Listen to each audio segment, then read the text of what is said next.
త్రికరణ శుద్ధిగా భజించగా త్రియేక దేవుణ్ణి స్తుతించగా త్రికరణ శుద్ధిగా భజించగా ఇది ఏ సమయం, ఇది ప్రభు సమయం, ఇది ఏ సమయం, ఇది ప్రభు సమయం.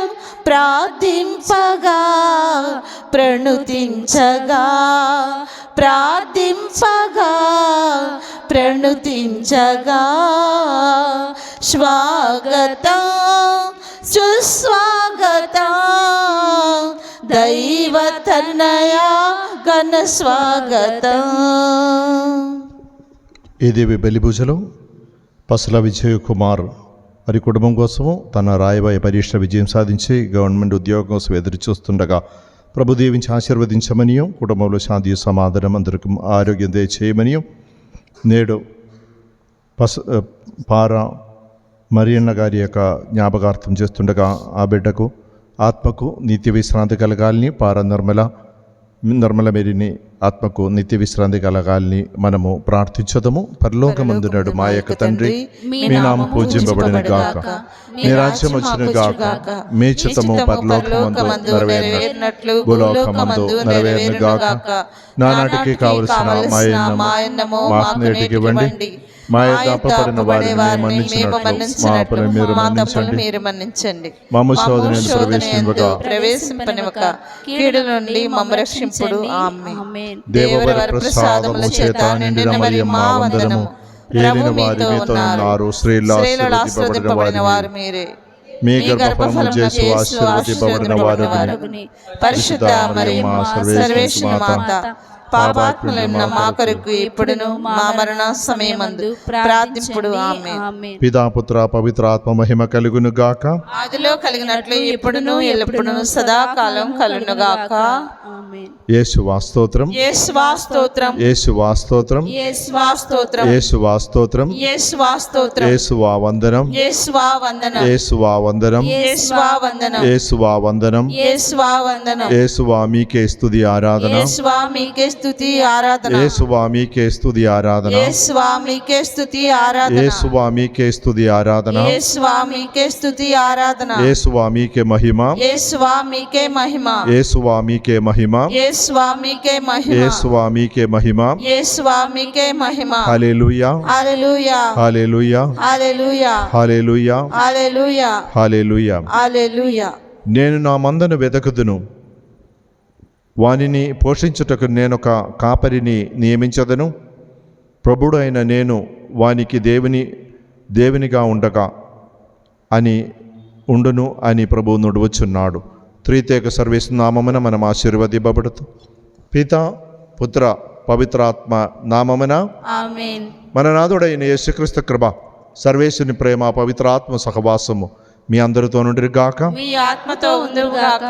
కృష్ణనాథుని మికిలి ప్రియమైన సహోదరి సహోదరులారా, నేడు తల్లి శ్రీసభ పునీత ఫ్రాన్సిస్ డి సేల్స్ గారి పీఠాధిపతి శ్రీసభ వేద పండితుని యొక్క సంస్మరణం కొనియాడుతుంది. ఎంఎస్ఎఫ్ సభ స్థాపించిన ఫ్రాన్సిస్ డి సేల్స్ గారిని ఆయన తల్లి శ్రీ సభలో అబద్ధ సిద్ధాంతాలను ఎదుర్కొనుచుండగా దాన్ని వ్యతిరేకంగా సత్యం బోధించడానికి దేవుడు వేద పండితుడిగా ఫ్రాన్సిస్ డి సేల్స్ గారిని ఎన్నిక చేసి ఉన్నారు. ఆ పునీతుని యొక్క మాదిరిగా అనుసరించి సత్యం తెలుసుకుని జీవించగలిగే కృపావరం ప్రభు మనకందరికి దయచేయమని ప్రభువుని మనం ప్రార్థించదము. వినమ్రత కలిగి మన తప్పిదములు ప్రభు ముందు ఒప్పుకొని ఆయన కారుణ్యం కోసం ప్రార్థించదము. సర్వశక్తి గల సర్వేశ్వరుని చెందను. సహోదరి సహోదరులారా, మీ చెంతను నా పాపములను ఒప్పుకొనుచున్నాను. ఏలైనా తలము చేతను, వాక్కు చేతను, క్రియల చేతను, ఆశ్రమ చేతను బహుపాపం చేసితిని. ఇది నా తప్పు, ఇది నా తప్పు, ఇది నా గొప్ప తప్పు. అందుచేత నిత్య కన్యకైండు పరిశుద్ధ మరియమాతను, సకల దూతలను, పునీతులను, సహోదరి సహోదరులారా, మీరును నా కొరకు మన కర్తయైన సర్వేశ్వరుని ప్రార్థింపవలెనని బ్రతిమాలుకొనుచున్నాము. సర్వశక్తి గల సర్వేశ్వరుడు మనకు దయచూపి మన పాపములు మన్నించి మనల్ని నిత్యజీవం చేర్చుదురుగాక. ఆమేన్. ప్రభువా దయచూపుము. ప్రభువా దయచూపుము. క్రీస్తువా దయచూపుము. క్రీస్తువా దయచూపుము. ప్రభువా దయచూపుము. ప్రభువా దయచూపుము. ప్రార్థించుదము. ఓ సర్వేశ్వర, ఆత్మల రక్షణ నిమిత్తమును పీఠాధిపతి అయిన పునీత ఫ్రాన్సిస్కును అందరికీ అన్ని అయి ఉండనట్లు చిత్తగించిదివి. అతని ఆదర్శమును పాటించుచు మేము మా తోటి వారి సేవయందును నీ సున్నిత ప్రేమను సదా ప్రదర్శించుచు జీవించినట్లు అనుగ్రహింపము. నీతోను పవిత్ర ఆత్మతో కలిసి యుగయుగములు జీవించు పాలించు మా ప్రభువుని మీ కుమారుడైన యేసుక్రీస్తు ద్వారా ఈ మనవి చేయుచున్నాము. ఆమేన్. దేవునకు మానవునకు మధ్య ఆయన ఏర్పరిచిన నిబంధన మరింత శ్రేష్టమైనది. మొదటి పఠనము హెబ్రీయులకు రాసిన లేఖ 8వ అధ్యాయము 6వ వచనం నుండి 13వ వచనం వరకు. మొదటి పఠనము హెబ్రీయులకు వ్రాయబడిన లేఖ 8వ అధ్యాయము 6వ వచనం నుండి 13వ వచనం వరకు. సహోదరులారా, మరింత గొప్ప విషయములను గూర్చిన వాగ్దానములపై ఆధారపడి ఉన్నందున దేవునికి మానవులకు మధ్య క్రీస్తు ఏర్పరిచిన నిబంధన మరింత శ్రేష్టమైనది. అట్లే వారికంటే చాలా గొప్పదగు యాజకత్వ కార్యము యేసుకు ఇయ్యబడెను. మొదటి నిబంధన కొరత లేనిదైన ఎడల రెండవ నిబంధనకు అవసరమే ఉండకపోవును. కానీ దేవుడు తన ప్రజల యందు దోషమును ఎత్తి చూపి ఇట్లు చెప్పెను. ప్రభు ఇట్లు చెప్పుచున్నాడు, ఇశ్రాయేలు ప్రజలతోనూ యూదా తెగతోనూ నేను ఒక క్రొత్త నిబంధనను చేసుకొను రోజులు సమీపించుచున్నవి. ఐగుప్తు దేశము నుండి బయల్వెలుటకు వారిని నేను చేయి పట్టుకొని నడిపించిన నాడు వారి పితరులతో నేను అనర్చుకొనిన నిబంధన వలె ఇది ఉండదు. నేను వారితో అనర్చుకొనిన నిబంధనకు వారు కట్టుబడి ఉండలేదు. కావున వారిని గూర్చి నేను శ్రద్ధ వహింపలేదు అని ప్రభు చెప్పుచున్నాడు. తనదంతరము ఇశ్రాయేలు ప్రజలతో నేను అనర్చుకొను నిబంధన ఇది అని ప్రభువు చెప్పుచున్నాడు. నా చట్టములను వారి మనసులందు ఉంచెదను, వారి హృదయములపై వానిని వ్రాయుదును. నేను వారికి దేవుడనై ఉందును, వారు నా ప్రజలై ఉందురు. ప్రభువును తెలుసుకొనుడు అని వారి ఎందెవ్వరు ఇరుగు పొరుగులకు గాని స్వజాతీయులకు గాని బోధింపవలసి ఉండదు. అత్యల్పుని నుండి అత్యధికుని వరకు అందరూ నన్ను గ్రహింతురు. వారి దోషములపై నేను దయచూపుదును, వారి పాపములను ఇక జ్ఞాపకము ఉంచుకొనను. క్రొత్త నిబంధనను గూర్చి ప్రసంగించుటచే దేవుడు మొదటి దానిని పాతదిగా చేసెను. పాతదై శిథిలమగు ఏదైనా త్వరలో కంటికి కనబడకుండా పోవును. ఇది ప్రభువు వాక్కు. భక్తి కీర్తన. అందరూ. ప్రభు ప్రేమయు విశ్వసనీయయు ఒక దానిని ఒకటి కలుసుకొనును. ప్రభు నీ ప్రేమను ప్రదర్శింపుము, నీ రక్షణమును మాకు దయచేయుము. అతడు తన పట్ల భయభక్తులు చూపు వారిని రక్షించుటకు సిద్ధముగానున్నాడు. అతని సాన్నిధ్యము మన దేశమున నెలకొనును. అందరూ. ప్రభు ప్రేమయు విశ్వసనీయతను ఒకదానిని ఒకటి కలుసుకొనును. ప్రేమయు విశ్వసనీయతయు ఒకదానినొకటి కలుసుకొనును. న్యాయమును శాంతియు ఒకదానినొకటి ముద్దు పెట్టుకొనును. పుడమి మీద నుండి విశ్వసనీయత మొలకెత్తును, నింగి నుండి న్యాయము క్రిందికి పారచూచును. అందరూ. ప్రభు ప్రేమయు విశ్వసనీయతను ఒకదానినొకటి కలుసుకొనును. ప్రభువు మనకు శుభములు దయచేయును. మన నేల చక్కగా పంటలు పండును. న్యాయము ప్రభువునకు ముందుగా నడుచును. అతని త్రోవను సిద్ధము చేయును.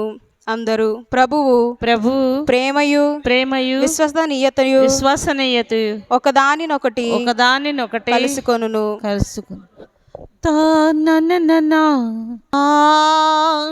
తేనెలూరు ప్రభుని మాటలు, జీవమసుగు దివ్య పలుకులు.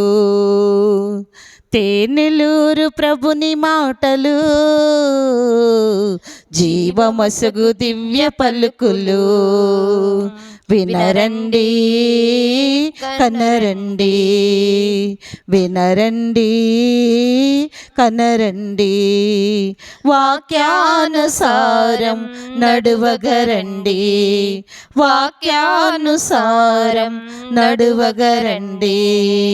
హల్లెలూయా హల్లెలూయా హల్లెలూయా హల్లెలూయా హల్లెలూయా హల్లెలూయా హల్లెలూయా హల్లెలూయా హల్లెలూయా హల్లెలూయా హల్లెలూయా హల్లెలూయా హల్లెలూయా హల్లెలూయా.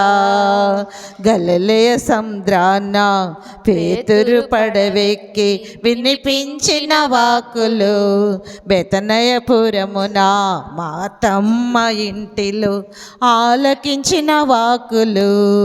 గలిలయ సముద్రాన పేతురు పడవెక్కి వినిపించిన వాక్కులు, బెతనయపురమున మాతమ్మ ఇంటిలో ఆలకించిన వాక్కులు, జీవవాక్కులు, ప్రేమ వాక్కు. ప్రభువు మీతో ఉందిరుగాక. పునీత మార్కు గారి రాసిన శుభవార్తలోని భాగము, అధ్యాయం 3, దివ్యవచనములు 13 నుండి 19 వరకు. పిదప ఆయన పర్వతమును పైకెక్కి తాను కోరుకున్న వారిని పిలువగా వారు ఆయన యొద్దకు వచ్చిరి. తనతో ఉండుటకును సువార్త ప్రకటనకు పంపబడుటకును కొరకు ఆయన 12 శిష్యులను నియమించెను. వారికి అపోస్తులు అని పేరు పెట్టెను. దెయ్యములను కొట్టుటకును వారికి అధికారమిచ్చెను. ఆ 12 ఎవరనగా పేతురు అనబడు సీమోను, జెబెదాయి కుమారుడు యాకోబు, అతని సోదరుడు యోహాను. ఆయన వారికి బోవనెగెను అను పేరు పెట్టెను. దీనికి ఉరిమిడి వారు అని అర్థము. ఆంద్రయ, ఫిలిప్పు, బర్తలోమియా, మత్తాయి, తోమా, అల్ఫాయి కుమారుడు యాకోబు, తద్దాయి, కననీయుడగు సీమోను, ఆయన్ను అప్పగించిన యూదాస్కరియోతు.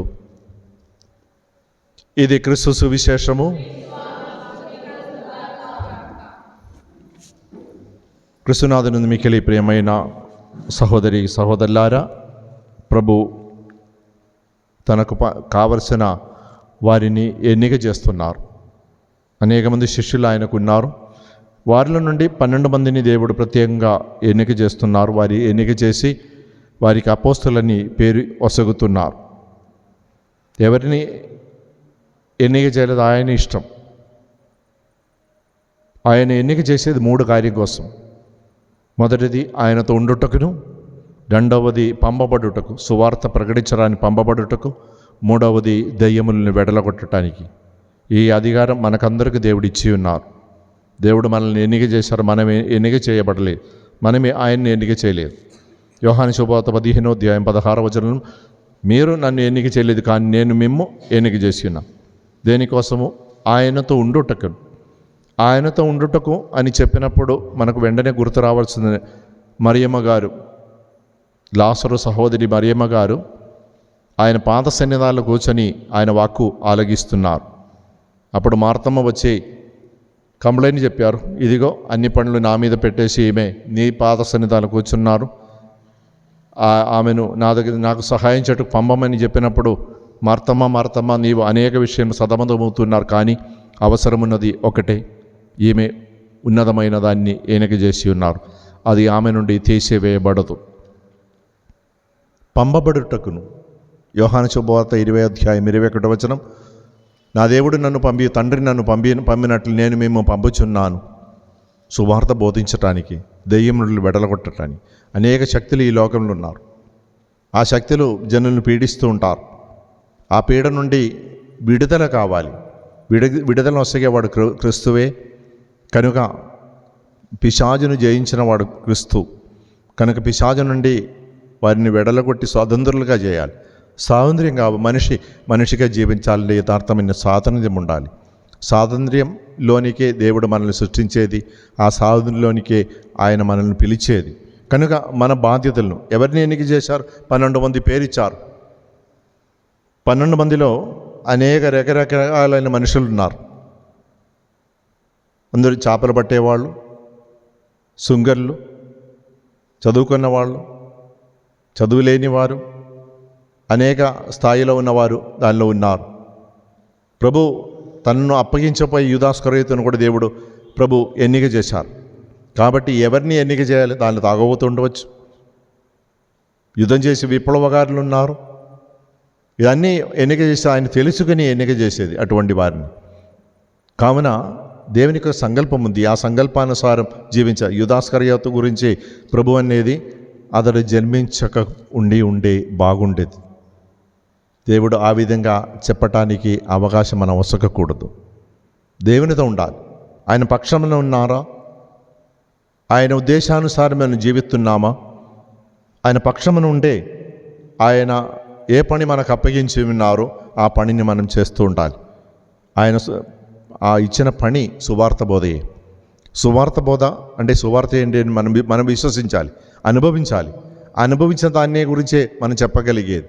ఏమీ అనుభవం లేదంటే ఏమి పోయి చెప్తాను క్రీస్తుని గురించి? స్వయం అనుభవించాలి. ప్రతి ఒక్క వ్యక్తి అనుభవం ఉండాలి. నన్ను ప్రభు పిలిచారు, ఆ పిలిచిన వాడు నాకేమిచ్చారని చెప్పగలగాలి. ఆయన అన్నారు, ఈ లోకంలో నువ్వు అడిగినంతా నేను వసుకుతాను, కానీ దానితో పాటు శ్రమలు కూడా ఉన్నాయి, హింసలు కూడా ఉన్నాయి. అవి స్వీకరించిన తయారుగా ఉండాలి. ఎందుకు? శ్రమలు లేకుండా ఏ జీవితం ఉండదు. రక్షణ పొందాలంటే శ్రమలు ఉండాలి. శ్రమలతో ఆ అగ్ని స్నానం మనం పొందాలి. అది తప్పదు. కనుక మనం పిల్లలను కూడా పెంచినప్పుడు ఆ విధంగా పెంచాలి. వారు కొన్ని వయసు వచ్చినప్పుడు కష్టాలు బాధలను తెలుసుకోవాలి, చెప్పాలి ఎందుకు ఇలాగ చేస్తున్నారని చెప్పి వారిని ఆ బాధల్లో నడిపించాలి.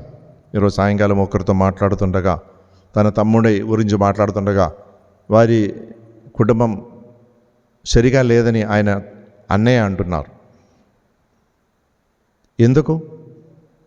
పిల్లలు వినరు, మాటలు వినరు, తల్లిదండ్రుల మాటలు వినరు. ఆ విధంగా ఎందుకు పెరిగారు? ఎందుకు పెంచుకున్నారు? తల్లిదండ్రులు మాట జబదాటకుండా జీవించే బిడ్డలుగా వారిని పెంచాలి. అది పిల్లల యొక్క బాధ్యతే.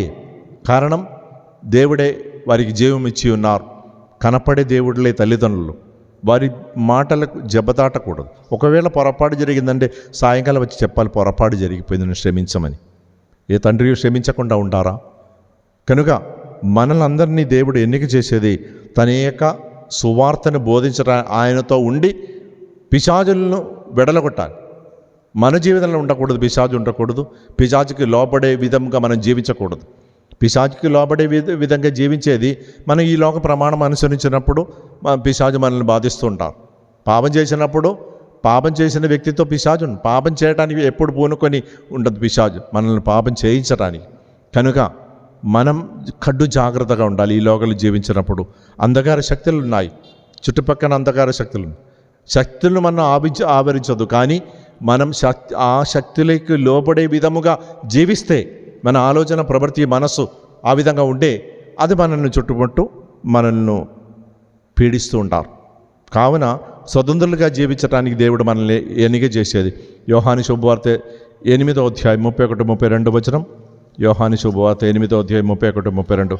అప్పుడు యేసు తన్ను విశ్వసించిన యూదులతో, మీరు నా మాటపై నిలిచి ఉన్నచో నిజముగా మీరు నా శిష్యులగుదురు, మీరు సత్యమును గ్రహించెదరు, సత్యం మిమ్మల్ని స్వతంత్రులుగా చేస్తారు. ఆయన శిష్యులుగా ఉండటానికి ఆయన మనల్ని పిలిచేది సత్యం తెలుసుకోవాలి. సత్యం మనకు స్వాతంత్ర్యం పసుకుతారు. తన యొక్క వచనం, వాక్కు మొదటి పట్ల విన్నాం. ఆయన యొక్క చట్టమును పాటించాలి. మనతో చేసిన ఒడంబడిని తూచా తప్పకుండా పాటించగలగాలి. ఆ విధంగా పాటించినప్పుడు దేవుడు మనల్ని అద్భుత విధముగా నడిపిస్తాడు, అనుగ్రహిస్తాడు. ఆ అనుగ్రహం ఇతరులు చూస్తారు. వీరు మనల్ని చూసి ఇతరులు భయపడుతుంటారు. మన కత్తులు కడారులు తీసుకోవాల్సిన తుపాకీ తీసుకోవాల్సిన అవసరం లేదు. మనకి దేవుడు AK-47 ఇచ్చారు. జబదండి AK-47. కాబట్టి జబదండ చెప్తూ ఆ దేవునితో కలిసి ఉండి ఆయన వసగుతున్న అనుగ్రహం సంపాదించుకొని స్వతంత్రులుగా జీవించాలి. ఇతరులను స్వాతంత్రంలోనికి నడిపించగలగాలంటే ఆయన స్వరమును ఆలగించాలి. ఆయన స్వరమును ఆలగించి ఆయన చెప్పినట్లుగా ఆయన ఉడబడి ప్రకారం జీవించగలిగే కృపావరం ప్రభు మనకందరికి దయచేయమని ప్రభువును మనం ప్రార్థించదము. పితా పుత్ర పవిత్రాత్మ నామమున సర్వేశ్వర, ఇప్పుడు మేము స్వీకరించిన దివ్య సంస్కార ఫలితముగా మేము ఈ లోకములో పునీత ఫ్రాన్సిస్ డి సేల్స్ ప్రదర్శించిన సోదర ప్రేమను సమృద్ధిను పాటించు అతనితో పాటు నీ సన్నిధిలో మోక్ష మహిమను పొందుదుముగాక. మా ప్రభు అయిన క్రీస్తు ద్వారా ఈ మనవి చేయుచున్నాము. ప్రభువు మీతో ఉందిరుగాక, మీ ఆత్మతో ఉందిరుగాక.